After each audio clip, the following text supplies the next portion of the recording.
Saludos, mi nombre es Antonio Jorge Hernández Madrid.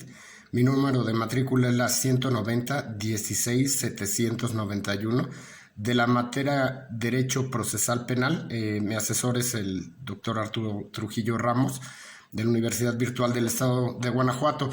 Nos encontramos en el reto 1, unidad 1. ¿Cuáles fueron los antecedentes latinoamericanos de la reforma constitucional mexicana con fecha de elaboración día 6 de abril del 2022? Comenzamos.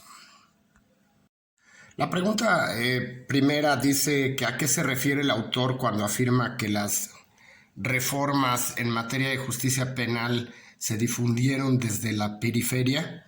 Bueno, vámonos por principio, ¿no? De acuerdo a Máximo Langer, las reformas en materia penal se difundieron desde la periferia porque comenzaron en países del sur, ya que los abogados latinoamericanos de esta red de los expertos activistas del sur fueron los autores intelectuales y promotores cruciales de las reformas, manifestándose en cambios por la materia penal en el sistema penal acusatorio hacia otros países del centro. O de manera triangular, como también vimos dentro de la lectura, y no de la manera como tradicionalmente se ha visto en materia de derecho, en donde los cambios parten de centro a la periferia o de Estados Unidos hacia los demás países, ¿no? O del occidente al oriente, y no al revés, como es nuestro caso. Históricamente se empieza a vislumbrar en Argentina en 1937 la provincia de Córdoba, basándose en los códigos procesales penales italianos de 1903 y 1931, utilizando solo las ideas más persuasivas y de utilidad. Es así que se instituye la adopción del Código Penal acusatorio. Cronológicamente es así, estando en concordia de lo que las reformas difundieron de la periferia. Comenzamos con Argentina en el 91, provincia de Córdoba en el 92, Guatemala en el 92, Costa Rica en el 96, digo aquí en la parte de Guatemala y Costa Rica estamos hablando de la triangulación, la provincia de Buenos Aires en el 97, El Salvador en el 97, Paraguay en el 98, Venezuela en el 98, Bolivia en el 99, Honduras en el 99, Chile en el 2000, Ecuador en el 2000, Nicaragua en el 2001, República Dominicana en el 2002, Colombia en el 2004, Perú en el 2004, Oaxaca en el 2006 y Chihuahua en el 2006, y finalizamos con México en la primera reforma constitucional en el 2008. Nuestra segunda pregunta dice que ¿qué distingue a los códigos inquisitivos y a los códigos acusatorios en Latinoamérica? Bueno, vamos por principio, ¿no? Tomando las lecturas de Máximo Langer, las dos, tanto la que nos hicieron favor de ofrecer ahorita en el reto, que es la revolución en el proceso penal latinoamericano, así como la dicotomía acusatorio-inquisitiva, la cual es parte de doctrina en Argentina. Tenemos que el sistema penal inquisitivo lleva su esencia en su nombre. ¿A qué me refiero? Ya que la persona juzgada en este sistema penal incluía reconocimientos de culpabilidad coercitiva, obtenidos por un juez inquisidor y de manera violatoria de derechos, ya sea por tortura, por obtención de confesiones, por policías, sin informarle al imputado sus derechos, sin el debido proceso o con procedimientos secretos, cuya función es la de obtener reconocimiento de culpabilidad coactivamente, y de allí el nombre de inquisitivo. En este sistema el imputado estaba como objeto dentro del sistema y juzgado por documentos. Tomando como ejemplo la Escuela Procesal Penal Cordobesa, la cual tenía un proceso penal básico inquisitivo, se pugnó por cambiar elementos de los procesos italianos con juicio oral y público. El dar más derechos al imputado durante la investigación preliminar y el poner al fiscal a cargo de la investigación preliminar respecto de delitos menores, pero seguía teniendo elementos inquisitorios, tales como no incluir jueces imparciales, ya que era fiscal y juez al mismo tiempo, y lo que perdía su objetividad e imparcialidad, toda la investigación. Toda la investigación preliminar, era escrita y secreta hasta la declaración del imputado ante el juez. Ahora bien, Mayer sostiene que el proceso penal inquisitivo carece de suficientes derechos para el imputado, es ineficiente, poco confiable, no es transparente, encontrando y encuadrando el mismo Mayer violaciones tanto de la Constitución argentina como de las declaraciones y tratados internacionales y regionales de derechos humanos. Es así que el sistema penal acusatorio y con base en Latinoamérica con el proyecto del 86 expandió los derechos del imputado durante la investigación preliminar, estableciendo uno, el derecho a conocer la imputación y los elementos de prueba en su contra antes de declarar.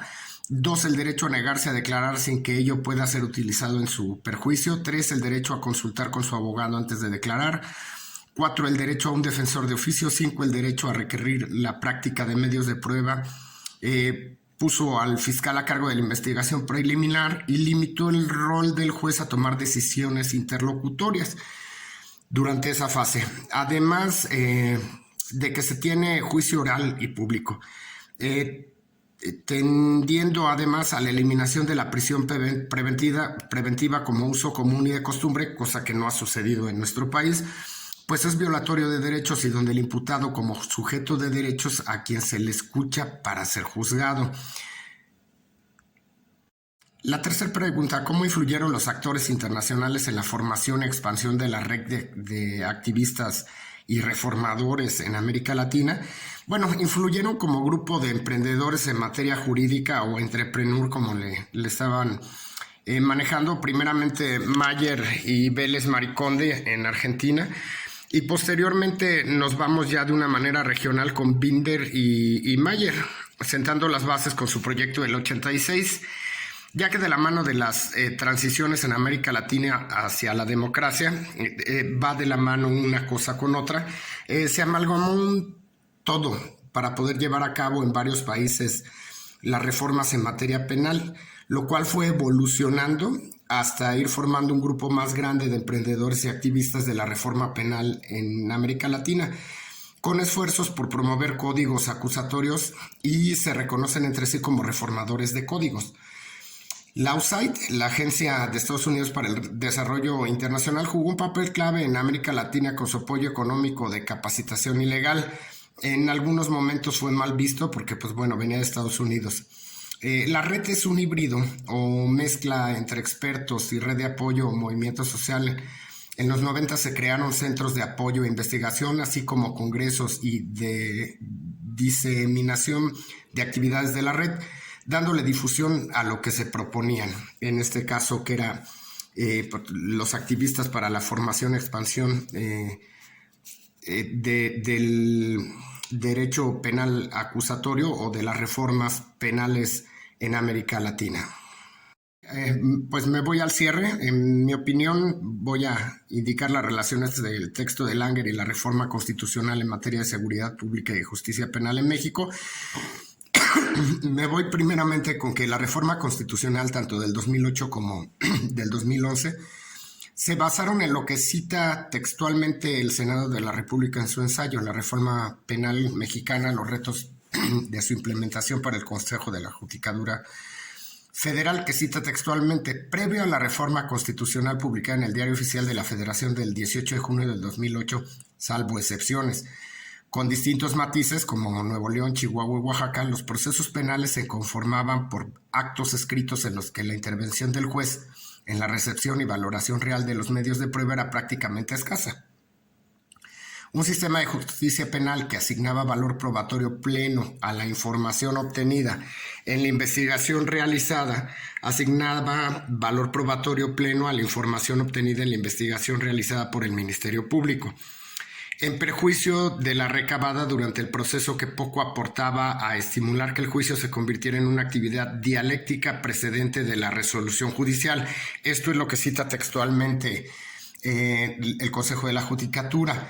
Ahora bien, según Mayer y de acuerdo al Código Procesal Penal Modelo para Iberoamérica, el cual tiene la misma estructura y presenta las mismas ideas que el proyecto del 86, casi palabra por palabra, tenemos las siguientes similitudes con las reformas constitucionales y son, para mí, las más importantes, que sería uno, según Mayer, juicio previo. De la reforma Mayer del juicio previo, artículo primero. De la reforma constitucional, juicio previo, artículo 14. 2. Mayer, juez imparcial. Artículo 2. De la reforma constitucional, el debido proceso, juez o tribunal competente, independiente e imparcial establecido con anterioridad por la ley. Artículo 14, 16 y 20 constitucionales. 3. Mayer, tratamiento del imputado como inocente. En la reforma constitucional tenemos la presunción de inocencia en el artículo 20, apartado B, fracción primera. El 4, Mayer, única persecución. Nadie debe ser perseguido penalmente más de una vez por el mismo hecho. En la reforma constitucional nadie puede ser juzgado 2 veces por el mismo delito, ya sea que el juicio se le absuelva o se le condene. Artículo 23 constitucional. 5, Mayer habla de la defensa. Es inviolable la defensa en el procedimiento. Y la reforma constitucional, defensa, artículo 20, apartado B, fracciones 2 y 8. Y 6, Mayer, calidad del imputado. Las facultades que las leyes fundamentales del Estado y este código otorgan al imputado puede hacerlas valer la persona a quien se le atribuye participación en un hecho punible. Y nos vamos a la reforma constitucional en el mismo artículo 20. Entonces, como conclusión, todo lo que se pudo hacer de Mayer, la lectura que acabamos de tener, nos ha servido mucho para poder entender cómo o de dónde viene partiendo lo que viene siendo las reformas penales, en este caso la reforma penal en México del 2008, en donde tenemos juicios orales y se reconoce más derechos al imputado. Gracias a esto y gracias a Mayer, gracias desde Argentina que se vino dando, que incluso también tuvieron las doctrinas alemanas, jalaron lo de Italia, pues se pudo tener lo que tenemos ahora como reformas penales, las cuales, pues lejos de haber tratado de revocarse, han demostrado su eficacia y vamos, se han ido perfeccionando.